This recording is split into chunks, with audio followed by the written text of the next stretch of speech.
What's up, YouTube? I'm out here riding a GTR. Gonna do a little 10-hour review on my bike, the KTM 250 SX, while I'm out here. So I bought this bike brand new. It was a leftover from 2017 because I was gonna do motocross. Well, a motocross race happened, and I really didn't have that much fun, and I decided to go back to my old ways of trail riding and racing hare scrambles. So ideally I would have a 250 XC, but you know, you gotta go and ride with the bike that you have, and this is the bike I have, so I'm working with it. So the first thing that I'd like to talk about is just how the bike runs in general. Oh, okay. Just gonna go.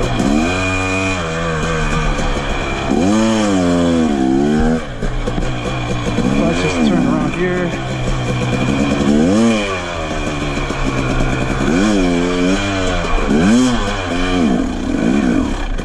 So the last bike I had was a 300 XC KTM, and I had problems with the bike running rich and not getting the jetting right on the two-stroke. So when I started, I got a JD jetting kit for it and ran the specs that they gave me over the phone when I reached out and emailed them, and that fixed it right up. I got 90 hours out of the top end before I sold it to join the military. So when I picked this up, I wanted the JD jetting kit in as well, and got that put in off the specs for the places I ride, and it honestly just runs rich. It's not really, I've tried changing the needles in the jets a couple of times and reaching out, and the thing still runs rich. So that's not ideal. One day I'd like to get an electron carb in it, because I've heard that fixes the problems that the Mikuni carburetor has. So that's something like that. I have the Kirby's handguards on it. They're the vented ones. They're really nice. They took a few shots in my last video and they held up really nice. Couldn't be happy with them. The 19-inch rear wheel is, I mean, it's a brand new fresh motocross tire. Not ideal, but for the riding I do at the level I do, it's not something I'm really concerned about. And I think the bike is just a good platform. When I bought it, it's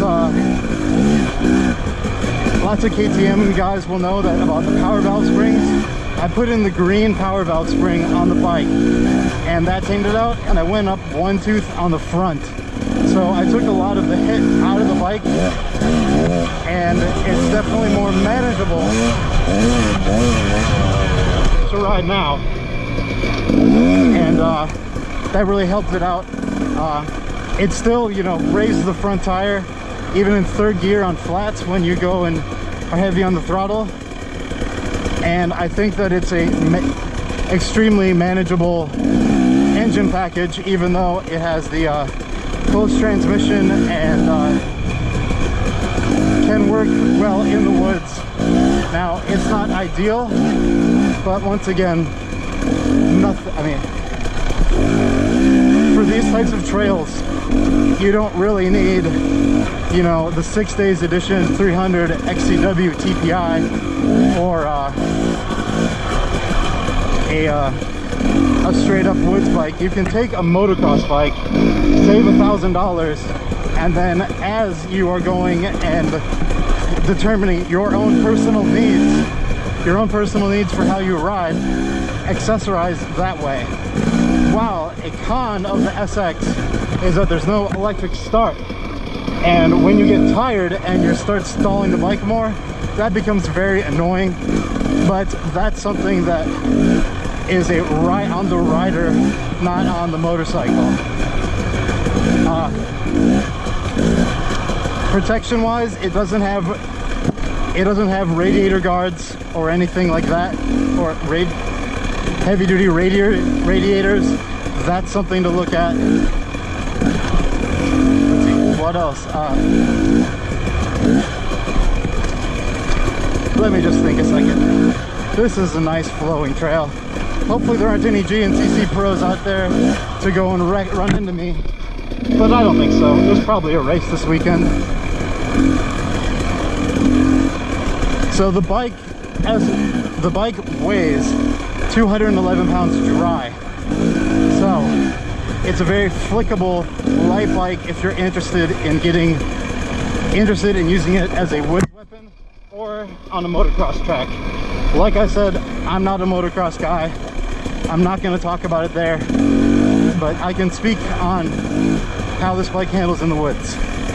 The bars that come on the bike, the neck-in bars, are not really vibing with me. They are pretty short.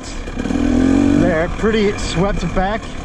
They feel like they're coming down into my lap sometimes, and they're pretty wide. They're like 108 millimeters if I'm guessing off the top of my head, and they can get in the way in the woods with trees.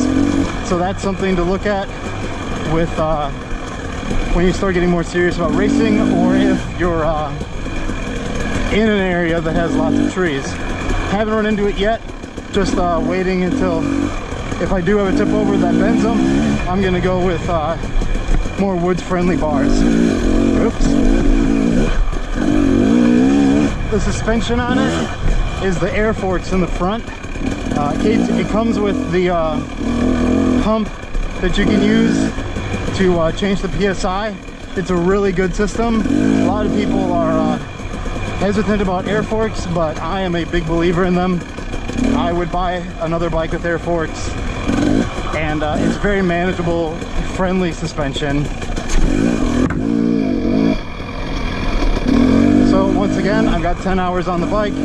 The only thing that I've put on the bike are these handguards, and some upgrades that I'm looking at is a bigger gas tank, and maybe some miscellaneous protection for the bike, such as disc guards and radiator braces.